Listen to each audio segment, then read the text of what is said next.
Good morning student, welcome to GHS school Hathni Nagariya Kalan Sancha. जैसा कि आप प्रीवियस वीडियो में देख चुके हैं कि आपका जो सिलेबस चेंज हुआ है उसके बारे में मैंने वन बाय वन बताया है। हमारी दो बुक्स थी, एक तो आपकी ये फर्स्ट फ्लाइट है जो कि आपकी मेन बुक है, एंड द सेकेंड बुक आपकी फुटप्रिंट्स विदाउट फीट है। तो हम लोग फर्स्ट फ्लाइट का आज फर्स्ट चैप्टर पे बात करेंगे। जैसा कि मैंने आपको प्रीवियस वीडियो में बता चुकी हूँ फर्स्ट चैप्टर के बारे में। आज मैं आपको इसका छोटा सा एक इंट्रोडक्शन समरी टाइप से देने वाली हूँ। ठीक है guys, let's start. A letter to God. What is a letter? जैसा कि आपको पता है कि हम सभी जानते हैं कि पत्र हमेशा एक पोस्टमैन लेके आता है। तो अ लेटर में पत्र जो कि भगवान के नाम, ठीक है। इस लेटर की एक समरी है, जैसा कि आप लोग को मैं बताने जा रही हूँ। यहाँ पे इस पिक्चर में एक आदमी दिख रहा है। This is the protagonist of this chapter. जैसे कि what is the meaning of protagonist? Protagonist means of a man, a character.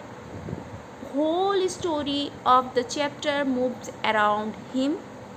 That's called the protagonist. Protagonist means of hero of this chapter, hero of this story. So guys, this is a very interesting story. Listen to carefully, and I want to teach you one by one, word by word.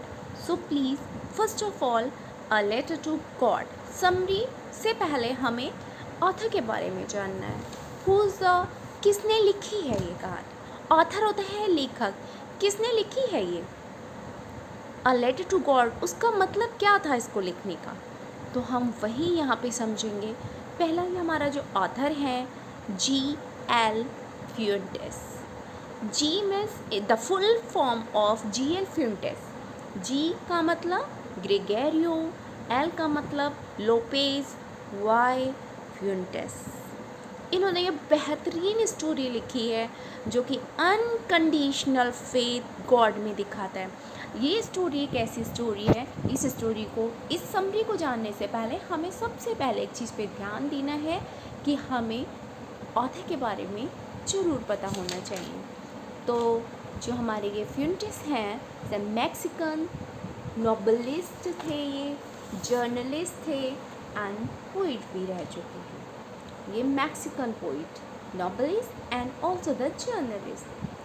The story revolves around the idea of having unconditional का मतलब होता है निश्चित, असंदिग्ध, faith में विश्वास, in God में, भगवान में, अनकंडीशनल फेथ के चारों ओर ये मूवी और ये आपकी जो स्टोरी है वो घूमती है।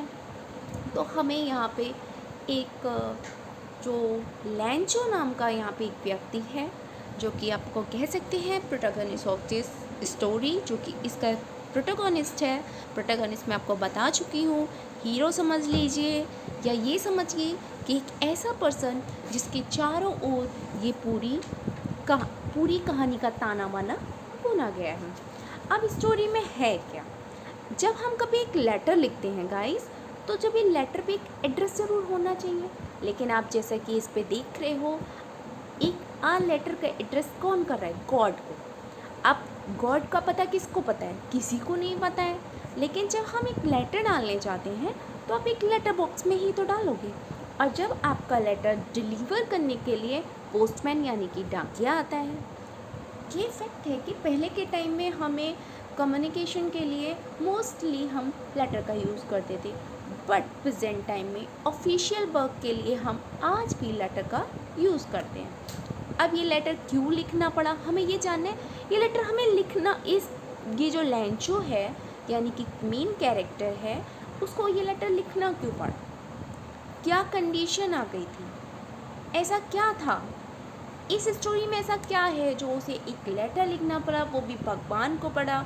अब इस लेटर का क्या रिप्लाई आता है उसके पास? क्या भगवान उसको रिप्लाई करेंगे? ये इसी स्टोरी में हम ये जानेंगे। सबसे बड़ी बात हमें ये पता रखना है कि ये जो अ लेटर टू गॉड है, G.L. फ्यूंटेस ने जो ये लिखी है, इसमें हमारा सबसे मेन जो इसकी थीम है वो है अनक्वेश्चनेबल फेथ इन गॉड। लैंचो का अनक्वेश्चनेबल फेथ था भगवान में, जो कि उसे ये चीज़ मिलती थी है। हम इसे समरी में लाने से पहले हमें आपको कुछ चीज़ें बतानी है। गाइस, जो नेक्स्ट